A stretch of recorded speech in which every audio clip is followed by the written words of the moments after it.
What's going on? This your boy Butler.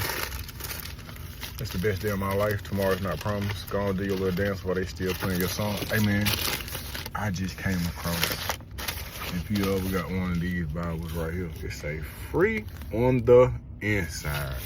If you got one of them Bibles right there, you'd have been chained. I mean, this Bible right here got me through some hard times, bro. Like, for real, for real.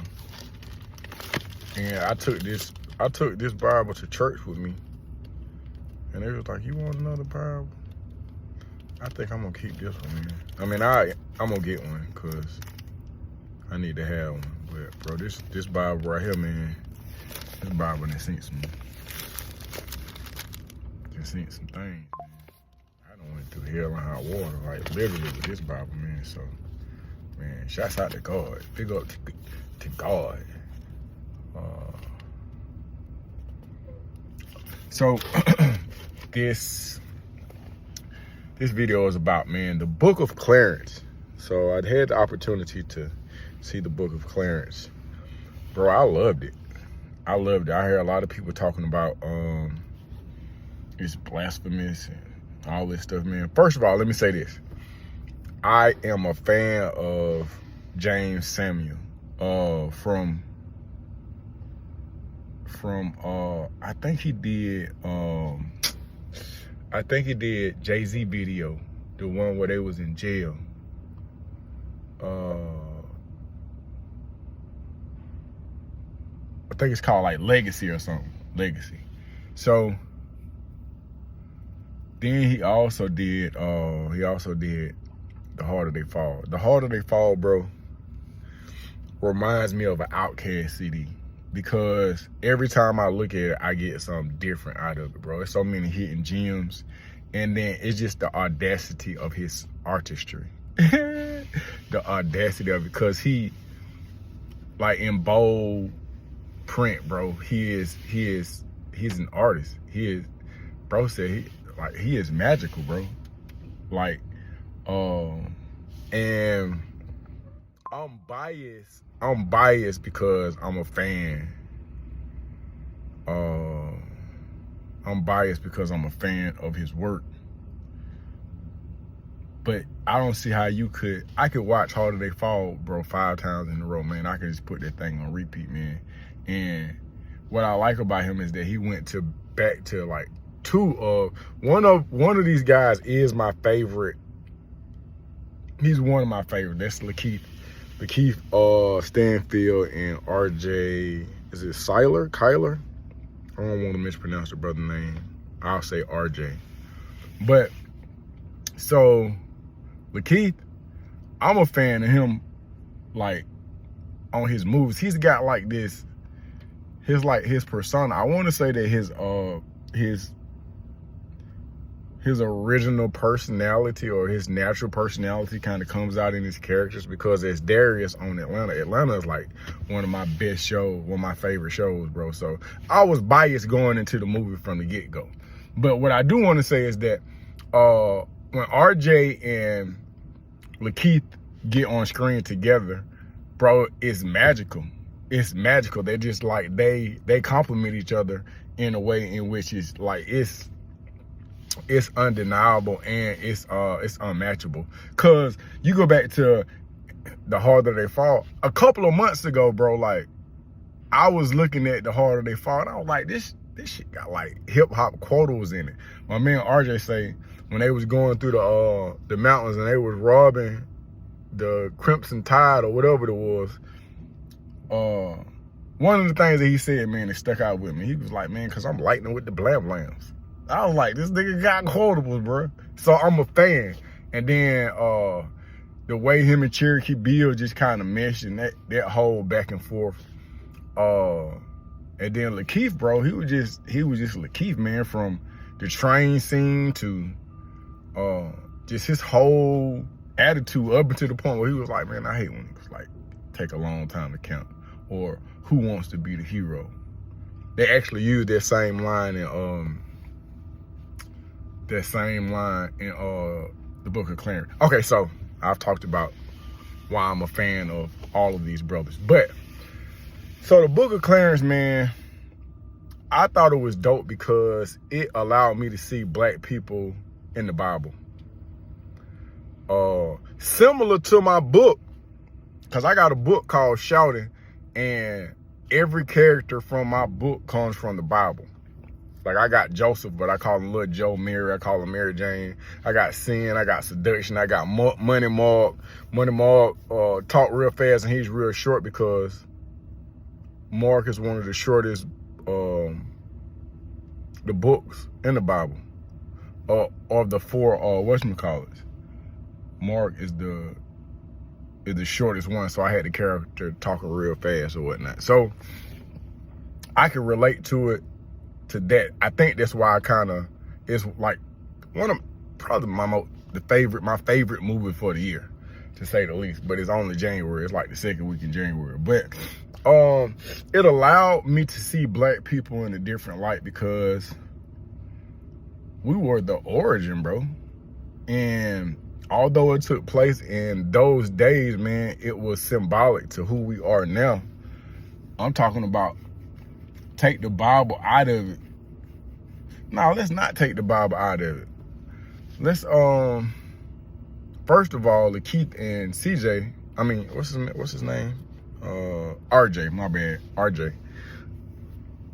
From my initial perception, looked like they was selling weed, but it was laid back. And Lakeith was Clarence was a non-believer, and like he was an aggressive non-believer, but because he was basing everything off facts, he wasn't like really pretending. I used to be a non-believer, and I used to be looking at people like, bro, I don't even understand what's going on. Cause y'all up here pouncing to the beat and all this, and it's not really making sense to me. Like I can't see that. And then throughout, trial and tribulation and really searching, this man sat down with Joseph and Mary, bro, and was like, so how did you get pregnant? And he was like, she was like, immaculate conception. He looked back at Joe like, bro, you going for this? You still going for this?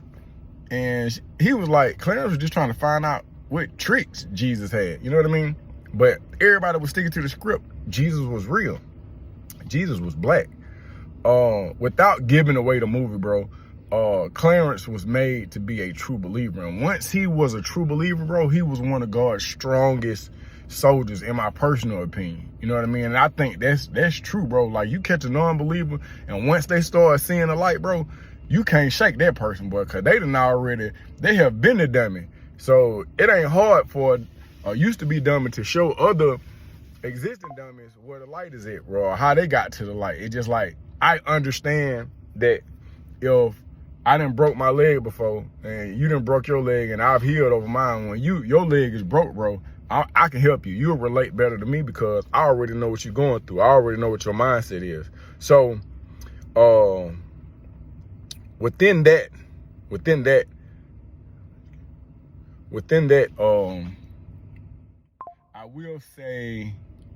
I will say that it was entertaining, it was funny, but it was also enlightening.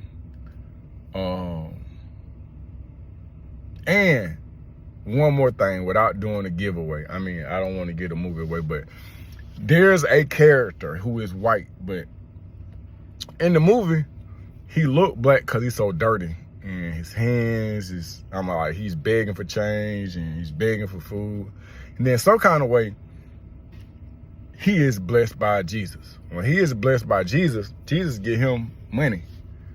But this money is overflowing. Like, it's forever flowing. Like, he literally is holding up his palm of his hand and like money is like coming out.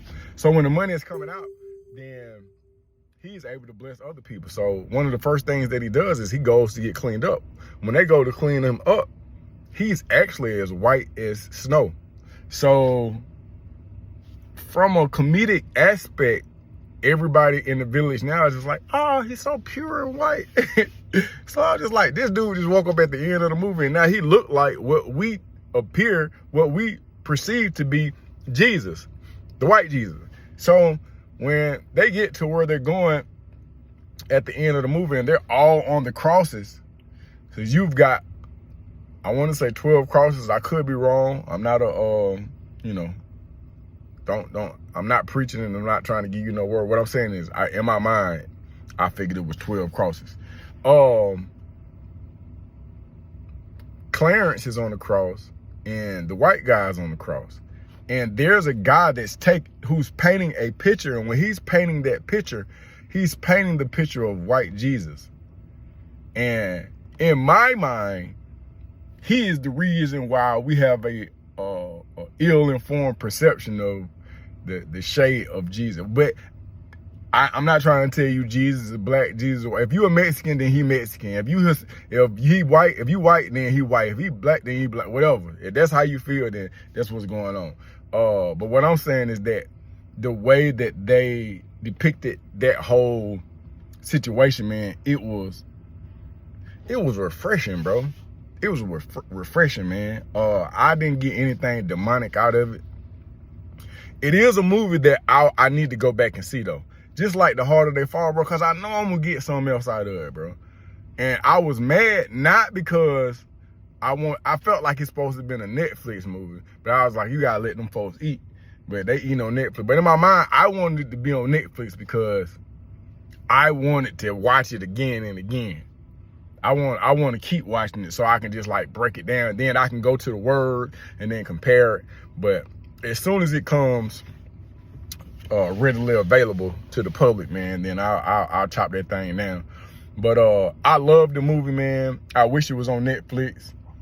I can't wait to see what they do next. Not just as a collective group, but as individuals, man, because they popping right now, man. And it's got that Atlanta feel to it, where it's just like the characters are 12 bar to a 3,000 verse, folks. Cause you'll hear it at 19 and it'll mean something. You can hear it at 19 and a half, it'll mean something. You can hear it at 46 and it'll mean something totally different.